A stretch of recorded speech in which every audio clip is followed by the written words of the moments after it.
This video is sponsored by the Cubamajig Series 2 Kickstarter campaign. Magic the Gathering is returning once again to the plane of Innistrad. So today, we're going to take a visual journey that showcases just how bleak things have become on Innistrad. The Magic Historian. Greetings, owners of fine luxury cardboard rectangles, my friends. I hope the day finds you well. We are here today to talk about the current state of Innistrad and how bleak it looks. And we're going to be using the basic lands, both the special versions and the regular versions, to show how much things have changed and the current state of Innistrad. Because Innistrad has gone through a number of different phases. It has been quite tumultuous for the denizens of Innistrad. Originally, they only really had to deal with geists or ghosts, depending on how you want to look at it, and werewolves. But then Sorin's bloodline introduced vampires to the world of Innistrad, and vampires became a massive problem for the denizens there as well. Now, Sorin went ahead and created Avacyn to try and keep some kind of balance on the plane and protect mankind and stop vampires from dying out, humans from being wiped out, and also protect them from werewolves and geists. So that system worked for a while until Avacyn ended up getting trapped in the Hell Vault, and then Avacyn ends up getting freed. But then you've got a brand new problem going on Innistrad, where Emrakul, one of the massively powerful Eldrazi, has shown up and basically subverted the world. Now, Emrakul was a threat to all forms of life on Innistrad and didn't just affect humanity, also affected the werewolves, the vampires. Everybody basically was warped by Emrakul's influence. So now, in this iteration of Innistrad, we no longer have an Eldrazi influence. We no longer have Avacyn to guide and protect mankind. So mankind is really at the mercy of the werewolves and the vampires. And the two Innistrad sets we're going to get are specifically keyed into werewolves and vampires. The vampire set is apparently going to have a big vampiric wedding. I'm not sure exactly what that's supposed to be. Not sure if they're trying to go Game of Thrones, Red Wedding style, big blow it up. Let's see how it's going. I am curious to see how that's going to unfold, but we're going to have to wait a little further down the line to see that, because we're starting out with Midnight Hunt, which is the concept of the werewolves. Now, ultimately, what's happening on Innistrad right now is somewhat similar to what happened in Lorwyn in terms of the way that day and night function, right? So basically, what's going on is the days are getting shorter and shorter. The sun is now rising later in the day and setting earlier in the day, bringing the very real threat that we may have essentially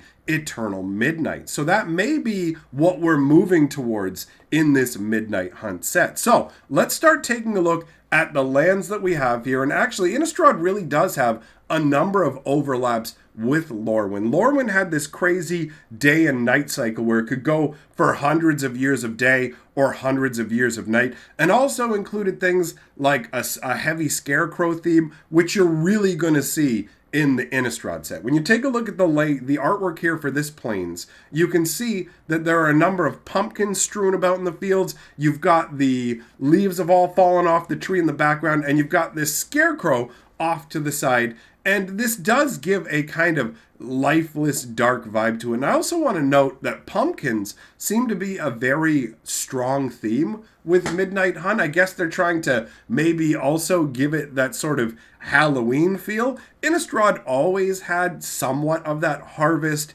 and pumpkin vibe to it, but for some reason this time around, I've noticed the pumpkins a lot more. But the way they've chosen to do these lands in this noir style, black and white, really does evoke a particular feel to it. Even if you're dealing with something that would normally be brighter and sunnier, because it's rendered in this black and white artwork, it gives this kind of vibe of a lifeless world. And I really like the way that it works across all of these different ones. I mean, look at this. This is a Plains that still has that kind of dark vibe to it, even though the sky is being lit up either by stars or some kind of geists. I'm not 100% sure on that, but you can see if you take a look at the artwork that there is this lone, shadowy wanderer. And from the earlier iterations of Innistrad, we've seen what happens to lone wanderers. They're pretty much doomed. This is a Plains artwork, and it definitely feels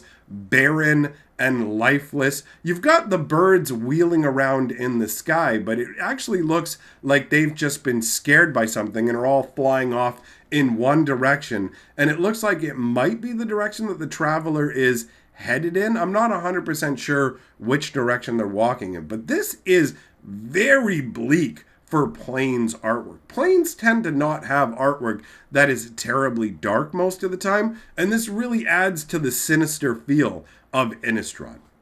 Now, when we turn and look at the islands, we have two very different styles for the island. In this one, you can actually see what looks like a mage whipping the waters up into a frenzy. The sky has this crazy sort of storm vibe going on, where maybe there's a maelstrom that's being formed by this mage, and the waters are whipping up and smashing against the rocks with enough intensity that could easily break bones. So it's got a very dark and also frenetic and dangerous energy to it. I really like the way that these black and white lands illustrate that. So this is the hardcore, really dangerous feeling in the moment style one. And then we have this other island, which also has a level of danger to it, but has another level of calm. So you can see who is presumably the same wanderer that we're going to see across multiple pieces of artwork. You can see the birds flying by. You can tell definitely this time that they are facing towards what is a moon rising. There's all this mist flowing and everything. But then when we look in the foreground, you can see these tentacles. Something under the water surface is stirring and could easily come and grab that person off of the water's edge, right? Because they're right there by the water's edge. And who knows, the sounds of the birds flying by and the water may mask the quiet little sound as the tentacles slowly pull up out of the water, grab this person, and drag them down into the still depths. I really like the contrast between the crazy raging waters that we just saw and the stillness, but there's still that feeling of threat. None of these lands feel safe and comfortable. They all feel very ominous. And that is one major difference from Lorwyn, because Lorwyn did have more of a lighthearted feel, and even the dark side of Lorwyn didn't feel as dark and dangerous as this. But I am interested in the parallels that you can draw between the two planes. So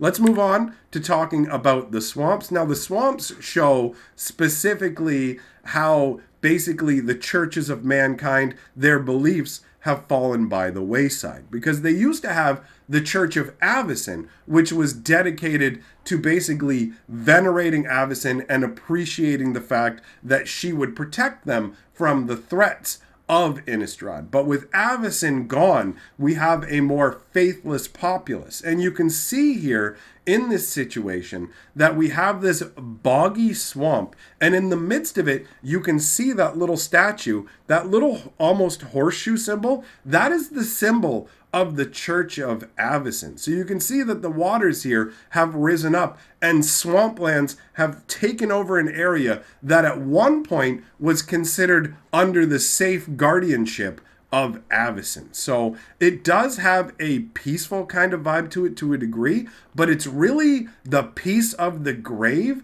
and the fact that this represents the loss of mankind's faith and belief in their own safety. So it's darker than it originally appears. Funnily enough, this in terms of swamps is a more peaceful looking swamp, but it's what it actually represents underneath that makes it more horrific to me. That's the vibe that it gives. And actually both of the swamps have this sort of fallen Avacyn vibe to it. You can see that this is a town here that, again, in the foreground, you see that symbol of the Church of Avacyn. And I love the fact that it's tilted off to the side, right? You have these big creeper vines that have pulled it down on its side, and it represents the fallen belief of mankind in Avacyn protecting over them. And you can see you've got the boat in the front that's kind of rotting away. All of the village really is rotting away to a degree. It's being somewhat reclaimed by nature, but in the dark sense, where it's got the dark swamp necrotic energy that's flowing through there. And you can actually see, again, this traveler who is heading through the lands. Overall, this gives me the vibe of like an individual on a journey, and we're always at their back seeing where they're heading. That's the feeling that it gives. Although in this case, it looks like the wanderer may have found a maddened cleric of Avacyn, because you can see another crouched figure with a staff with a big tip to it, right? A big head. So it looks to me like that could literally be, maybe this is the last follower of Avacyn, the last true believer who's been driven mad but refuses to leave this place that once was a safe haven, right? It's just a warped mind individual. I really like the flavor that you can get from these lands, and I genuinely feel like basic lands are one of the things that get overlooked in terms of really appreciating what a plane is and what's going on there. So I'm glad we have this opportunity to kind of pull more depth out of it. And again, you can see, as we've seen in the different artworks with this wandering individual, these birds are in the sky. Is there a connection there? Do these birds have some connection to this wanderer? Because it is a consistent theme. You can even see a bird in the foreground on that boat. So I'm not sure exactly what level they're trying to add in here, but I do appreciate the flavor and the way it excites my imagination. Turning to the mountains, we have this very bleak looking, like where would somebody even go in this? You've got the swirling mists below, you've got the moon somewhat shrouded by an insane looking sky up there. It's just a dark set of mountains. There's not a ton I really have to say about this because it feels like there's not a lot going on, but it definitely gives you a sense of foreboding as well. And then we have this mountain where we see the wanderer continuing their journey. You've got the birds in the sky. The mountains don't feel quite as dark and scary. You've got the mists obscuring the mountains off in the distance. You've got scraggly little trees. And really the only signs of life are the birds and this wanderer that we've been following. But ultimately, I would say that the mountains speak the least to me out of all of these noir-style lands, which ultimately I really like the concept of. I think this was a good design choice. By taking away the color, it creates an evocative sort of visual concept for these lands. And then we've got the forests, which this one right here has kind of a somewhat claustrophobic, stunted vibe. The trees are all closing in. They've lost their leaves, and they're just kind of, I don't know, it's just this gnarled sort of, none of these trees had the ability to grow straight. They're just kind of stunted, gnarled, like, just I don't know exactly how I'm trying to describe this, but I think you might be getting what I'm trying to pick up. It doesn't have this sense of full, lush forest wood, and you could use this as a swamp artwork. It would totally work. And then this version of the forest feels a little bit more open. You've got again, this random stranger we've been following wandering off into the distance, again with the birds. So I don't know if this is going to be some planeswalker or this is just a flavor concept that they've included. But look at how large this forest is in comparison to this individual. It feels like it's almost crowding around her. There's space, but it's got, I don't know, I just get that kind of claustrophobic feel. Like all you'd be able to see if you look around is just this gnarled and kind of thorny looking forest. You wouldn't feel particularly safe in this environment. Now we do have regular style lands as well with full color. So this is the plains, and you can see that we have a scarecrow that is looking over a pumpkin patch. And because the scarecrows come to life in Innistrad and can be animated, it's kind of an intense concept to me to have, like, the scarecrow has a pumpkin head. So it almost makes this patch feel like it's a field of beings' heads. Do you know what I mean? It gives it almost like a disembodied whole field of heads, and that is unsettling to me. It's obviously got that dark, shadowy kind of vibe to it as well. The trees and mountains off in the background just give like a spiky, almost like an open mouth, the bottom jaw of a mouth feel to it. And while this artwork is technically full of life in terms of the pumpkins. It's got a somewhat dead and lifeless and rotting feel to it. These crops do not look inviting to me. So this is well done. Then we've got the island, which is absolutely amazing to me. This is so insane. Like, at first when you look at it, you're like, oh wow, look at these bright waters. That's kind of inviting. And then you look and you're like, oh man, there's dead people's spirits right below the surface of the water. Every point of light is a human face, and they're probably going to come surging up to try and draw out your life force. That's one of the intense things about Innistrad. If you see a light off in the distance, there's a good probability that that's the life force of a deceased being, and it's going to be drawn to you. And it could be a mad, chittering voice. It could be somebody who met a bitter end and is now just mournfully trapped, wandering the plane, unable to escape their endless tragedy. Like, there are different variations of geists, and this would be a maddening place to go. Werewolves and vampires are scary, but there's something even more terrifying about the ethereal nature of spirits, because you can, like, a vampire, you can try and stake its heart. Werewolves, you've got silver and everything like that. With geists, they don't have a physical body. They don't have something you can use in the same way to ward them off. The Church of Avacyn used to work in that regard, but it no longer exists and functions the same way. So now you have these waters filled with geists. What if this is where you need to go to get your drinking water? This is so bleak and intense, man. I have to say, this is my favorite out of all of the non-black and white lands, of the regular lands. I absolutely love the flavor of this so much. And look in the back, you can see a waterfall, and it's lit up too. So there's probably ghosts, geists just flowing over the edge, moaning and screaming their despair. And the trees around it almost look like, at least on the left-hand side, like tree folk that are horrified by what's happened here. It's just absolutely awesome artwork. Then we've got the swamp, looking very swampish, but in some ways not quite as bleak. Do you know what I mean? There's some spots of color. There's some flowers. Yes, there is a human skull in the foreground. You've got the bird kind of perched there as a sign of ill omen. It's not an inviting place, but ultimately this swamp feels less frightening than the white and black lands that we looked at, the black-white style lands. You know, it's got a different kind of vibe. This is well done artwork. Then we've got the mountain. And the mountain to me is, I mean, we see a bunch of birds in the background, the mountains, you can see the sun is setting, so you're trapped in these dark mountains, the sun is setting, and there's this little path that leads to what could be a witch's hut, it could be a pile of bones, it could be your salvation, or it could be your doom, but you have no choice, because once the sun fully sets, that's when the horrors are out in force.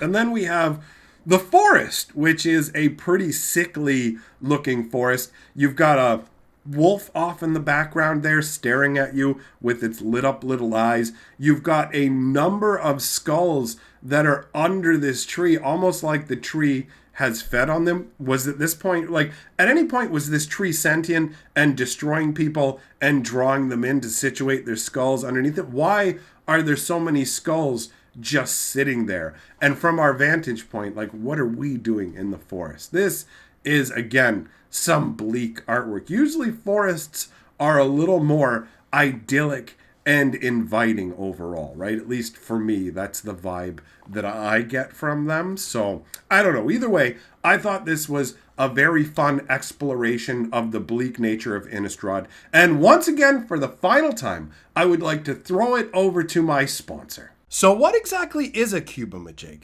Simply put, they are sturdy, reusable boosters that have amazing artwork from some of Magic's best artists. The purpose of a cubomajig is to store individually your cube draft packs or your sideboard. You could use it for chaos drafts, for leagues, or even to separate your jumpstart cards. The cubomajig packs hold 15 double-sleeved cards, 20 single-sleeved cards, or 30 unsleeved cards per pack. One of the things that I most enjoy about the cubomajigs is the way that they seal closed, making sure that they won't cause any damage to the cards inside. Series 2 of Cubamajigs brings some serious improvements. There is a new production method that allows for cleaner seams and stops the packs from bulging outwards. The Cubamajigs now come pre-made, so there's no assembly required. Each set of 10 Cubamajigs now comes with a 400 count box to store them in that can be used separately if you desire. The Kickstarter campaign also features the Potamajig, a bigger box that's designed to hold all of your Cubamajigs. On top of all this, the Kickstarter also features playmats showcasing the amazing artwork from these boxes, tokens with the same art, life pads called Jotamajigs, and also miniature pencils to use with them. There's also a series of sleeves that will feature this artwork, and they even have the original art available for sale. Now that you have all the information that you need, head on over to the Cubamajigs Kickstarter, because this pricing is a limited time offering. You'll find the link to take you there in the description below. My thanks to the Cubamajigs Series 2 Kickstarter project for sponsoring this video.